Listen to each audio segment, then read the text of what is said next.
오늘부터 6일 동안 그 요나서 4장까지 되어 있는 말씀 가지고 말씀을 전하겠습니다. 그래서 시간 나는 대로 요나서를 한 번씩 읽어보면은 참 좋을 것 같습니다. 요나서는 그 예수님 오시기 전 760년 경에 기록되어 있는 이제 소선지서인데, 이 선지서를 보면은 되게 선포적인 메시지가 나오죠. 그런데 이 소선지서 중에 호세아서하고 요나서는 그런 선포적인 메시지보다 자전적인 그 개인의 얘기를 통해서, 경험과 체험을 통해서 주시는 하나님의 말씀을 전하고 있습니다.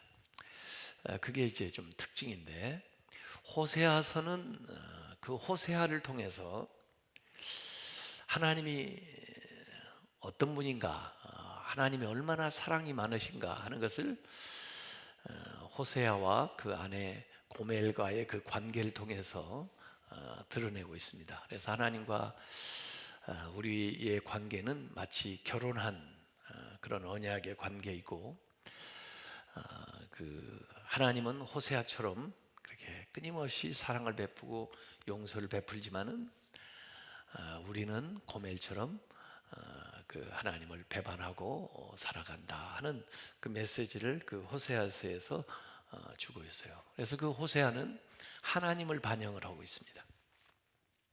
반면에 이 요나서는 역시 자전적인 얘기인 것은 사실인데,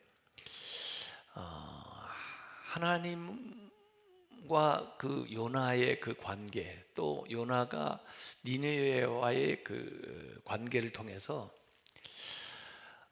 이 요나가 하나님의 그 마음을 제대로 이해하지 못하는, 마치 그 탕자와 같은 모습으로 나와요. 이 선지자이지만은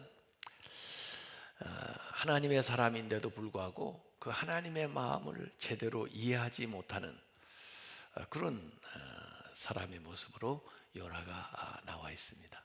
그래서 호세아는 하나님을 반영하고 있다고 하면은, 이 요나는 탕자를 드러내고 있는 그런 모습으로 나와 있습니다.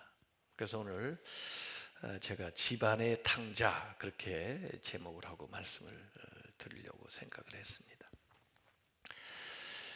이 구약의 선지자들 가운데 특별히 요나는 이방인을 이제 선교하는 그 역할을 결국은 수행하게 되는데, 자원해서 또 기뻐서 하는 것이 아니고 억지로 마지못해서 이제 하게 되는 그런 모습입니다. 이 요나는 그 당시에 아마 유대 사람들을 대표하는 모습이에요.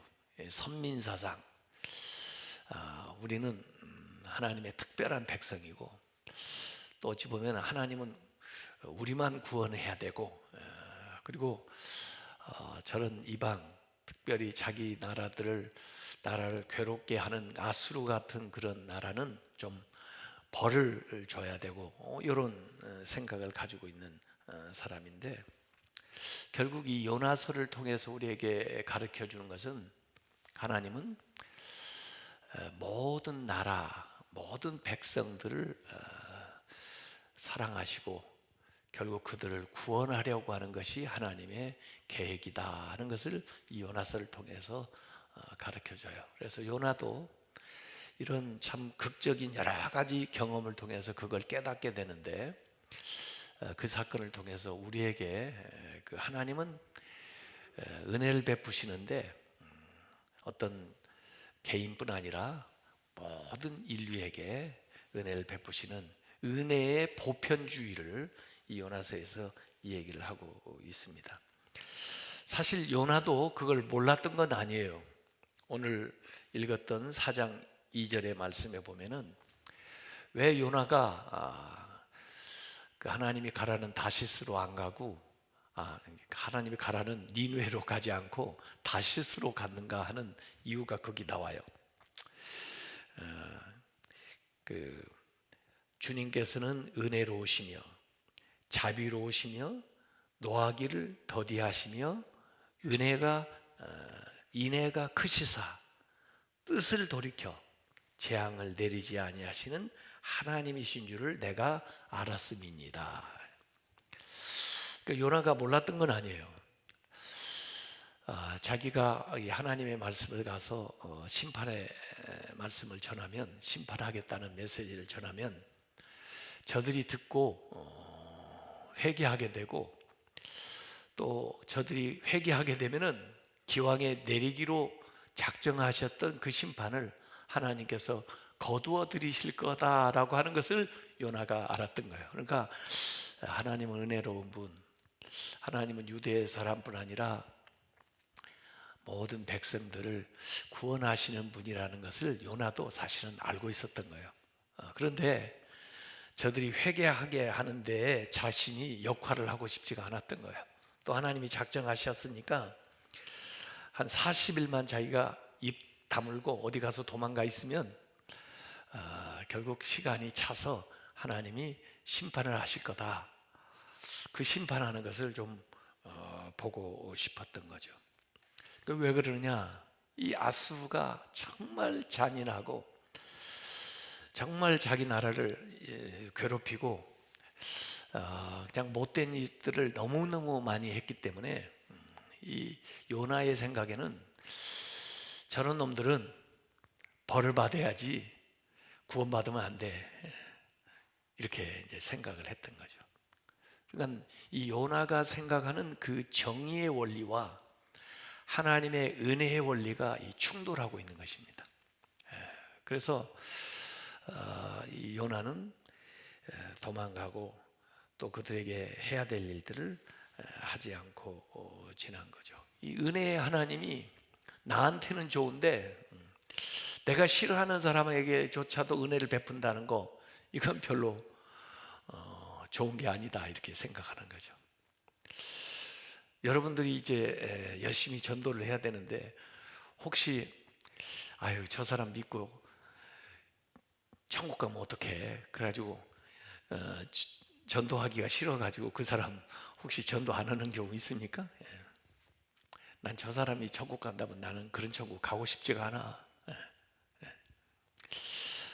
저는 그 공부하는 과정 속에서 이렇게 보면은 이 선생님들이 특별히 이제 그 유학 갔을 때 보면은 그 시험을 보기 전에 예상 문제를 이렇게 가르쳐 줘요.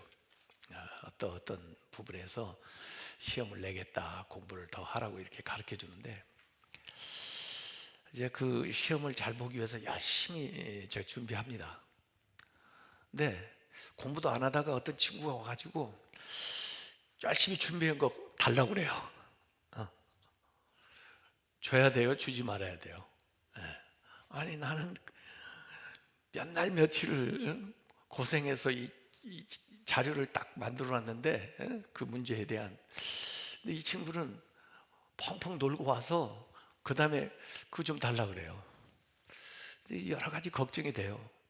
이거 줘가지고 답을 똑같이 쓰면 혹시 또 선생님이 내가 얘 걸 카피했다고 생각하면 어떡하냐, 이런 걱정도 되고요. 또 한편에는 야, 이렇게 뭐 평소에 공부도 안 하는 애가 요거 가지고 와서 점수 또 잘 받으면 이것도 나만 손해보는 거 아니야, 이런 생각이 들어요.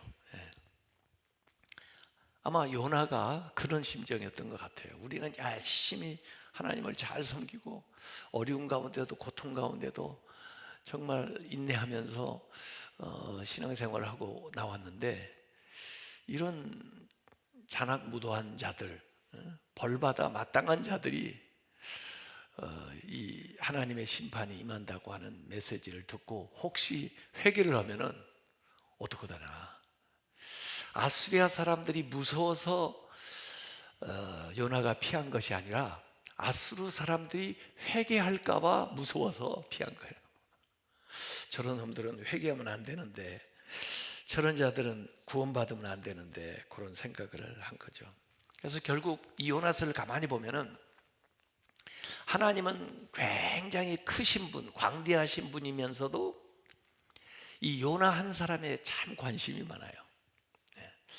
어찌 보면 이 많은 백성을 수만 명의, 수십만 명의 사람들을 회개시키는데 이 요나 한 사람을 통해서 역사하셔요. 그 많은 사람들을 회개시키는 것보다 요나 한 사람을 회개시키는 게 더 어려워요. 그래서 하나님은 참 크신 분이면서도 나 같은 이 한 사람에 참 관심이 많으시다 하는 것을 이 말씀은 가르쳐주고 있습니다. 또 나같이 작은 이 한 사람을 통해서 얼마든지 내가 변화되면은 이 수십만의 많은 사람들을 구원하는데 나를 쓰실 수가 있다. 그래서 하나님에게는 내가 문제예요. 또 나한테 하나님은 관심 갖고 계시는 겁니다. 그래서 결국 큰 하나님의 역사를 이루는데 나 한 사람을 추격하시고 나 한 사람을 회개시키시고 나 한 사람을 변화시켜서 그 하나님의 위대한 일들을 이루어 나가신다는 것을 이 요나서에서 우리에게 보여주고 있는 겁니다. 그래서 하나님은 나에게서 세계를 보고 계시는 거예요. 세상을 보고 계시는 거예요. 나에게서 우리 교회의 놀라운 부흥을 보고 계시는 거예요. 하나님은 나에게서 한국교회의 놀라운 변화를 보고 계시는 거예요. 하나님은 우리에게서 대한민국이 새로워지는 걸 보고 계시는 거예요. 그게 하나님의 안목이에요. 그래서 이 요나를 통해서 결국 니느웨를 회개시키는 역사가 일어나게 됩니다. 이방 선교를 하게 되는데 사도행전에도 보면은 그 베드로에게 환상을 3번씩 이렇게 거듭해서 보여줍니다. 보자기가 하늘에서 내려오는 거. 이게 뭔가 그러는데 그걸 통해서 하나님께서 이방 세계에 나아가 복음을 전하라고 하는 것을 가르쳐 주는 거예요. 그래서 결국 환상이 무슨 뜻인가 하고 생각할 때 그 고넬료에게서 사람이 와가지고 베드로를 청하게 되죠. 그래서 하나님의 인도하심이다 생각하고 고넬료 집에 가서 말씀을 전하는데 거기에 막 성령이 임하는 거죠. 그래서 이 사도행전 10장에 나오는 그 기사는 고넬료의 회심도 중요하지만 그 이전에 베드로의 변화, 베드로의 그 생각이 변화되는 그 체험이 거기에 나옵니다. 그 베드로의 변화를 통해서 고넬료 가정뿐 아니라 나중에 바울이 이방인들을 선교하는 그 사역에 대해서 베드로가 그걸 인정을 해주게 되고 또 그 사역에 동참을 하게 되고 또 그 사역을 지원하는 사람으로 이렇게 변화가 되는 거죠. 그래서 하나님이 위대한 일들을 행하실 때 결국 그 한 사람의 생각을 변화시키는 게 굉장히 중요하다. 거기에 하나님은 모든 것들을 동원해요. 이 요나를 회개시키고 변화시키기 위해서 바다의 풍랑도 동원하고 큰 물고기도 동원하고 또 박널굴도 동원하고 또 많은 사람들도 동원하고 그러는 거예요. 어찌 보면 요나를 중심으로 해서 모든 것들이 그 무대 장치처럼 이게 펼쳐지는 거예요. 그래서 하나님이 이 한 사람을 변화시키기 위해서 온 세상을 동원하는 거예요. 왜? 온 세상보다 더 귀한 영혼이기 때문에. 나를 중심으로 해서 이렇게 보면은 하나님께서 나의 영혼을 구원하기 위해서, 나를 변화시키기 위해서 이런 사람, 저런 상황, 또 이런 환경들을 다 동원해 주셔가지고 나를 변화시키는 거예요. 나에게 은혜를 주시는 거예요. 나를 새롭게 만들어 가시는 거예요. 그래서 어찌 보면은 이 모든 것들이 나에게 은혜 주시기 위해서, 나를 새롭게 하기 위해서, 나를 변화시키기 위해서 하나님이 동원하는 것들이다라고 생각할 수 있습니다. 심지어 풍랑조차도, 심지어 바다에 빠지는 것조차도 하나님께서 나를 회개시키기 위해서, 변화시키기 위해서 동원하는 거다, 이렇게 볼 수가 있습니다. 이 요나서는 넉 장으로 되어 있다고 했는데요, 절수로 따지면 48절입니다. 그런데 요나의 구조가, 요나서가 아주 조직적으로 잘 되어 있어요. 1, 2장 그리고 3, 4장 이렇게 두 부분으로 나눠지는데, 1, 2장에는 요나의 회개, 그리고 하나님이 긍휼을 베푸셔서 이 요나를 구원하는 요나에게 베푸시는 하나님의 은혜가 1, 2장에 나와요. 3, 4장에는 니느웨의 회개, 심판의 메시지에 대해서 니느웨의 회개, 그리고 니느웨를 향한 하나님의 긍휼이 나와요. 그래서 3, 4장은 니느웨에 대한 하나님의 은혜가 나오는 거예요. 그래서 요나를 구원하시는 것과 니느웨를 구원하는 것이 1, 2장, 3, 4장에 이렇게 나와 있습니다.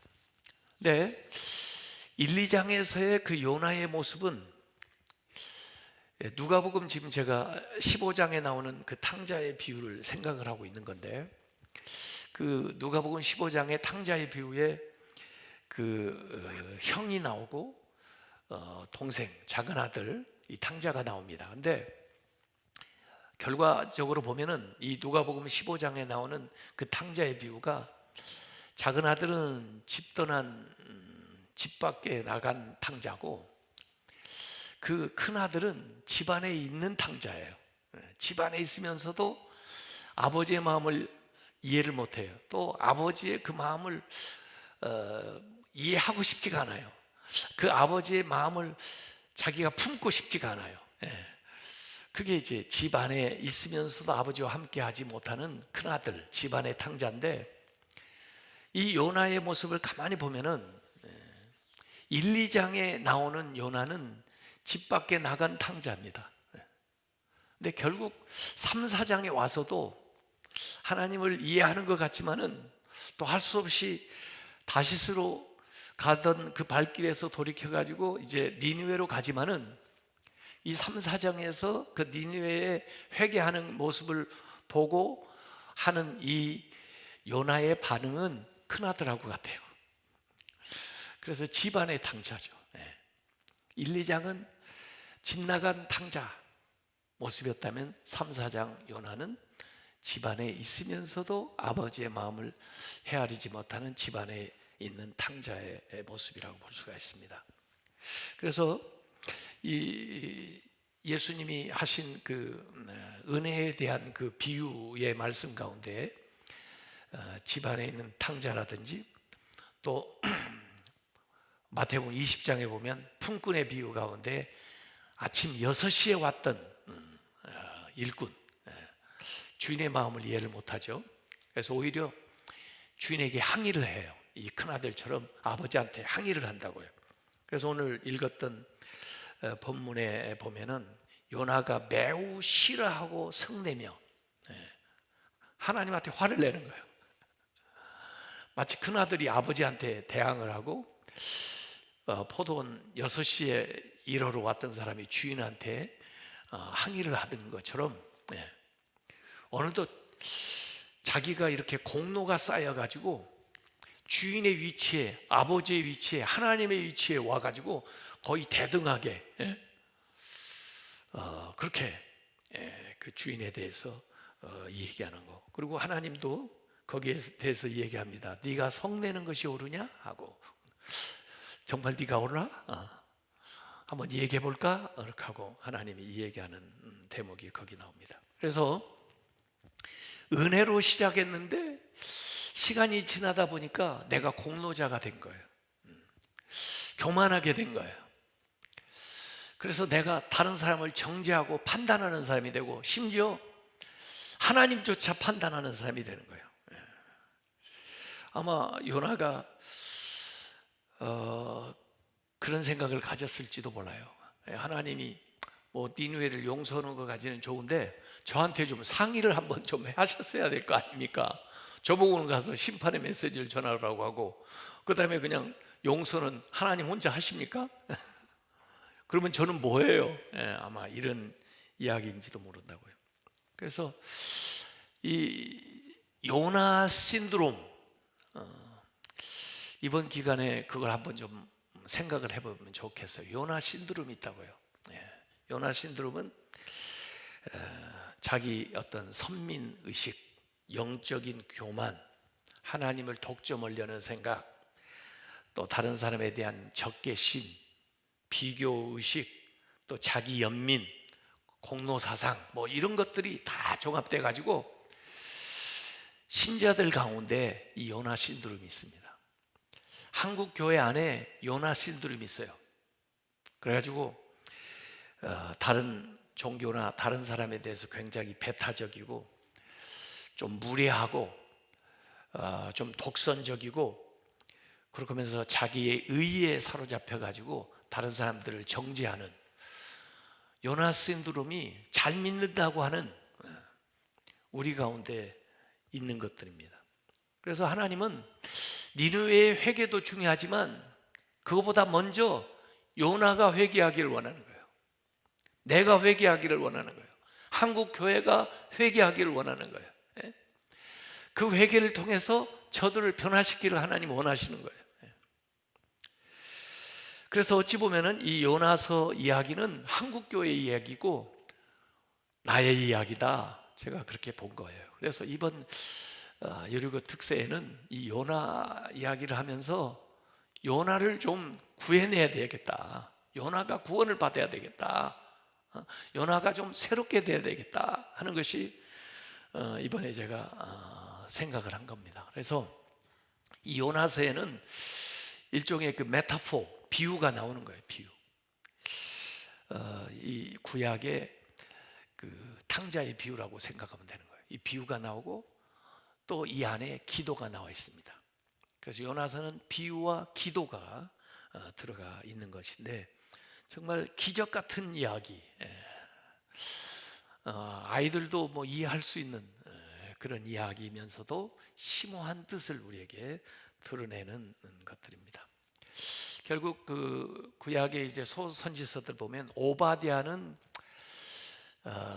모든 나라가 하나님께 속했다, 그걸 오바댜가 주로 가르친다고 하면, 이 요나는 구원은 하나님께 속했다, 모든 구원은 하나님으로부터 나오는데, 심지어 우리가 생각할 때 절대 저 사람은 구원 못 받을 거야, 절대 저 사람은 회개 안 할 거야, 저렇게 악독한 놈이 어떻게 변화되나, 이런 자들까지도, 이런 아수리아, 이런 니느웨까지도 얼마든지 하나님이 작정하시면 그들을 변화시킬 수 있는 하나님,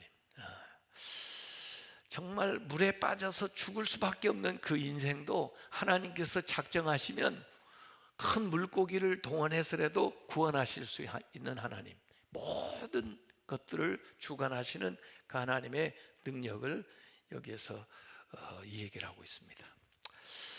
자, 어제도 그런 말씀을 전했습니다마는 이 요나가 너무 영적으로 이제 좀 침체되니까 하나님한테 그 4장 3절에 얘기를 하잖아요.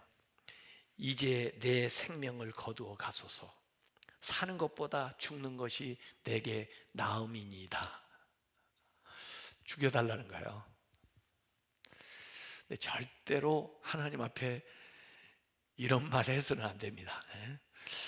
부모한테 자식이 와서 이런 식으로 얘기한다고 생각을 하세요. 그러면 얼마나 부모가 마음이 아프겠어요.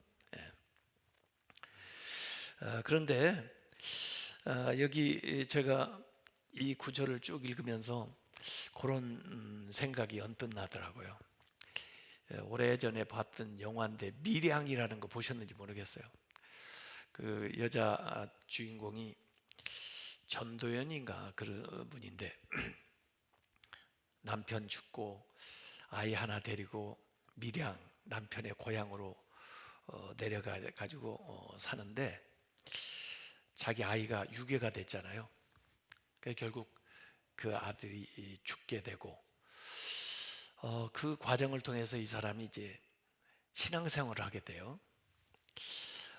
그러고 나서는 내가 이제 자꾸 트라우마, 그 어려운 것을 그래도 믿음 안에서 이제 극복을 하고, 이 자기 아들을 죽인 이 범인을 감옥에 이제 수감돼 있는데 면회에 가서 나 예수 믿고 이제 은혜 받았으니 나도 당신을 용서해 주겠소.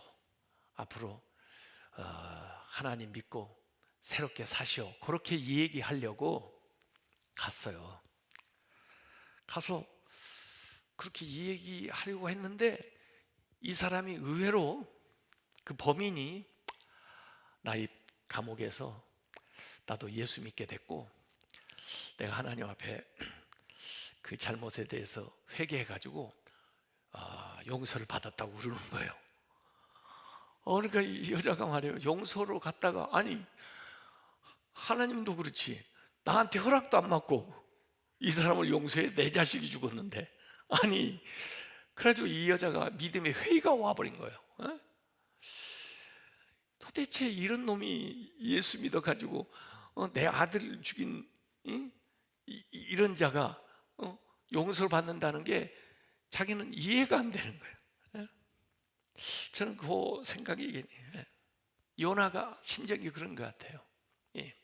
이스라엘이, 유대가 이 아수르에서 그 수없이 많은 고난과 어려움을 다 받았겠는데 자기 마음이 아마 소원은 저 민족, 저 사람들이 좀 많은 걸 좀 봤으면 하는 것이 사실 자기의 기도 제목이었을 텐데, 아니 하나님께서 그들에게 가서 복음을 전하라고 하는 거, 이게 할 수 있는 일이냐고요. 또 그들이 그 말을 듣고 회개를 하고 용서를 받는다는 거, 이게 받아들일 수가 있는 거냐고요. 그런 요나를 하나님께서 어떻게 다루시는가 하는 것들이 오늘 이 요나서에 쭉 나와 있습니다. 그래서 사실 보면은 니느웨도 하나의 무대 장치고 결국 하나님의 그 초점은 이 요나에게 가 있어요. 그래서 요나가 어떠한 변화를 거쳐서 나가나 하는 것들을 이번 기회에 우리가 한번 말씀을 나눠봤으면 좋겠습니다. 오늘 말씀은 선지자이면서도 참 하나님의 말씀을 받은 사람이면서도 또 자기 민족에게는 정말 열심히 하나님의 말씀을 전할 이런 선지자였는데도 불구하고 하나님이 하신 일들이 자기 마음속에 받아들여지지 않는, 용납되지 않는 그런 요나의 마음을 우리가 보면서 우리 마음속에도 이런 요나 신드롬이 있지 않나, 우리 한국 교회에도 이런 요나 같은 마음이 있지 않나 하는 것들을 한번 생각하게 됩니다. 그래서 하나님 앞에 그러한 것들도 해결해 달라, 또 이번 교회를 통해서 하나님의 그 마음을 이해하고 또 하나님과 함께 나아가는 우리가 되게 해달라, 그렇게 기도하시기를 바라겠습니다.